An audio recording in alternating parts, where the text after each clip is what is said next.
Hello, my wonderful students. This is the first video of Basic Excel that we will use to help you remember how to do stuff. When you come to me and say, I don't know how to do this, Mr. Martin, then you will be getting shown this. Okay, first of all, these are the 5 things I'm going to try and cover in this video. You can see I've also got functions coming up and graphs. Before we talk about what a cell is, I want to show you that when we're working with these cells, I'm in one of these menus along here. I'm in the home menu. Home menu, if I click it, it makes other tools within the home menu pop up. There's other menus along the top as well. This one's really useful if you want to find things. And my favorite one is help. But first of all then, what is a cell? A cell is one of these little boxes, and they can be different shapes and sizes. They can be rectangular or square, and they have references. This cell that I'm currently highlighting now is cell D4. It tells me it's D4 up here.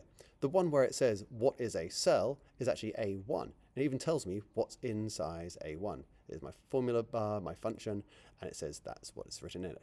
It looks like the letter A is inside of B1, but if I click on it, I can see that there isn't anything inside it. The same thing for cell being in C1. Well, there's nothing actually inside it. This is still cell C1. There's nothing inside it. So these are cells. A column is the vertical part. This is column D. This is column G. I can select the whole of that column by just clicking on the letters at the top. And a row is the horizontal line going from left to right or right to left, depending on how you look at it. And again, if I click on these numbers, this is row 1, this is row 4, but clicking on the number helps me select that entire row. Okay, so far so good. I've already said that these cells don't all fit inside the right cell, so you can resize things. If I want to resize things, I can hold my cursor between 2 letters or between 2 numbers, and I get little arrows there. I can resize that way. One thing you might want to do is make sure that your cells fit in what you have. Now, if you have nothing inside a cell, well, let's put a word in there. Perhaps we'll have the word as. And we'll have a single dot inside this one, and we'll have nothing in this one. To resize a cell automatically, you can hold your cursor between the A and B and double click. And it automatically re-widths that cell, or Command Z to undo. If I click in this top corner, I'm going to select everything. So now it's going to select all the widths to the right width. And you can see that B and C have been stuck at the size I shrunk them to. Column A is the width of the widest thing in column A. DP was narrower, but it goes to the thickness of the fattest thing. The as is a little bit wider than the dot in F, but G, H, and I, and J, because they're completely empty, there's nothing inside them, they've not automatically width. If I'd had something down here, and I'd tried to get the width the same, let's do it in the same way. So I've selected everything, choose between 2 letters, doesn't matter which 2. Now it's going to make that whole column to the same width as the letters S, D, and F. If I remove them and do the same thing, and I try and get the width right, it doesn't change in the back. So automatic width only works when there's something in the cell, and if you've changed the thickness of that cell, then you lose the ability to automatically width it. Widthing not being a word that you might find in the dictionary, but it's one I quite enjoy. So that's resizing things. You can drag them.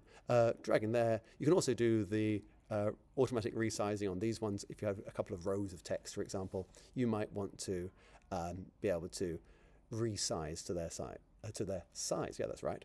We're going borders next. Now, borders make things pop out. At the moment, if I think I can do a print preview, you'll see that there's no boxes at all, no lines, horizontal or vertical, drawn into this sheet. So I have no lines at all. So if I want to print it out with lines, which sometimes makes it easier to read things, I need to put them in myself. First task, select the cells I want to have lines for.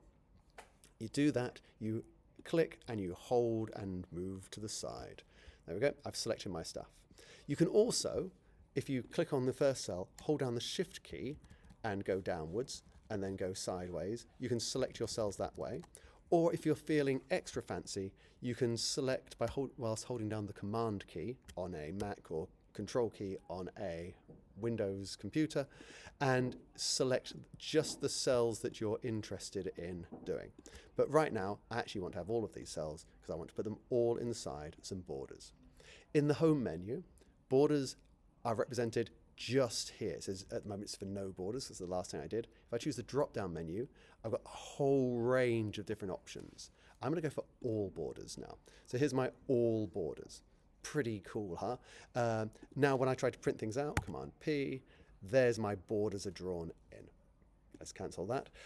I might not want all of these borders though, so I can actually choose a drop-down menu and erase some borders. So I might not want to have these ones, and I can just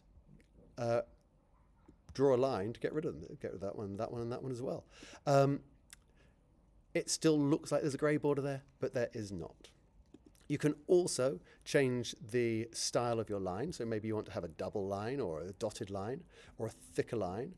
And you can change the color of the line. So if I wanted to have a red line, I could add that red line into my border. Maybe I want to make something really stand out as being important. So we've got borders. They're good and fun. If you decide at the end you don't like them, you can select everything you've got. And now, instead of having the eraser for erasing a border, I can choose a drop down and choose no borders. So let's do that. No borders. There's a few other options in there as well that you might want to play with because they're fun. More borders. Who could be more exciting than more borders? Right. What's next? Oh yeah, merge. So merging. Sometimes you might have a heading like temperature, and then you'll have 3 trials of that temperature. And really, oh, and maybe you'll have an average as well. Maybe you're going to want to have a way of having that temperature above all of them. And you could write temperature, temperature, temperature, temperature, but it seems excessive. Well, the first thing I'm going to do is make sure my borders are the right width, or my cells are the right width. So I'm going to click, double space it, and so now my average works well. And I've resized my 3, so they're okay. And I'm going to select these cells. So they're all the ones I want temperature to appear in. To go and make them appear and kind of merge them across, we use the merge tool. Here's the merge tool here. Merge and center is what I'm on at the moment. There's also merge across. You can unmerge and merge cells. I'm going to merge and center because I like my writing to be in the middle. And now when I did my cells and my borders, if I put those on as well, let's have all borders. I've now got them coming up. Oh, in red. Still, I've selected red before. So here we go. Those 3 are all underneath this type.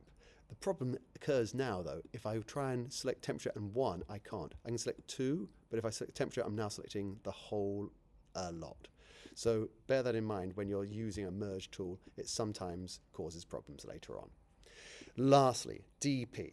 If you've got some numbers, and you will have at some stage, and you've got a certain number of decimal places, and you want to keep them 0.1, you want to keep them to the same number of DPs, then we can have a bit of an issue trying to delete them all and making your brain work harder. So let's have another one at the bottom point. So to make sure they're all the same number of decimal places in a column, you select your text that you're interested in, your cells that you're interested in, and you're going to use these tools. Still in the home menu, this is increase and decrease decimal places. Well, if we start off by decreasing decimal places, what it'll do, it'll make them all to, at this moment, 2 DPs. If I want to go less than that, I can go to 1 decimal place or no decimal places, or maybe I want to increase it to have a number. It'll put the extra zeros in. By default, if you don't put zeros in, the cells will not be able to automatically have them. So if I wrote in 0.10000000, then it's going to default to 0.1. So if I wanted it to show all those decimal places, I have to actually increase the number of decimal places. Okay, that's video number 1 done. I hope you've enjoyed it. Take care. Bye.